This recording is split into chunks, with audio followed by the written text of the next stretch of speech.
Hey guys, this is Doc Pattison, teaching pastor here at Cap City with a wrap-up of Week 9 of Core 52 on the theme of happiness.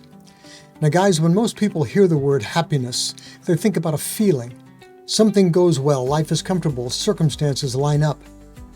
But when the Bible talks about being blessed, it's describing something much deeper than a passing emotion. In the Old Testament, the word used in passages like Psalm 1 or Psalm 32 is the Hebrew word Ashrey. It's not really a simple adjective, it's more like an exclamation. How flourishing is the one, or how deeply well off is the person who. It describes the state of someone whose life is aligned with God, which is why Psalm 1 says that the blessed person is like a tree planted by streams of water. The picture isn't excitement, it's deep roots and a steady life. And then when the Hebrew Bible was translated into Greek, that word was usually translated with the Greek word makarios.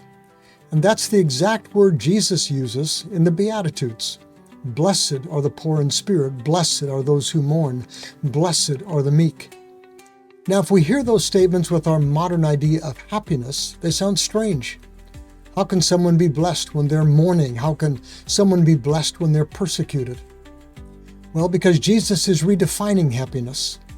Biblical blessedness is not emotional intensity or comfort or success. It is the settled condition of someone who stands in the favor of God. That's why throughout Scripture, blessedness shows up in surprising places. Psalm 32 says that the blessed person is the one whose sins are forgiven.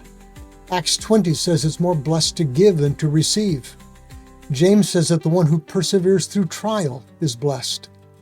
Peter says that even those who suffer for doing what is right, they're blessed. In other words, the Bible consistently teaches something that runs against our instincts. The deepest happiness in life is not found in circumstances. It's found in a relationship with God.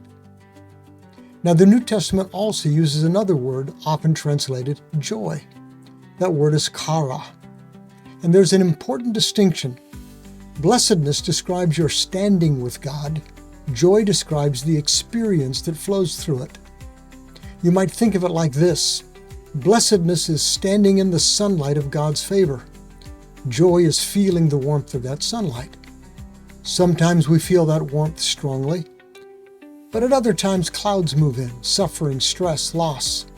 But the sun has not moved. And that's one of the most freeing insights in Scripture. You can be fully blessed even when you don't feel happy. You can be secure in God's favor even in hardship. And when we understand that, joy becomes something deeper than optimism or cheerfulness. Joy becomes defiant trust. It's why Paul could say, "Rejoice in the Lord always," even while he was writing from prison. Because the foundation of joy is not circumstances. It's the unchanging reality that we belong to God and we're part of His kingdom.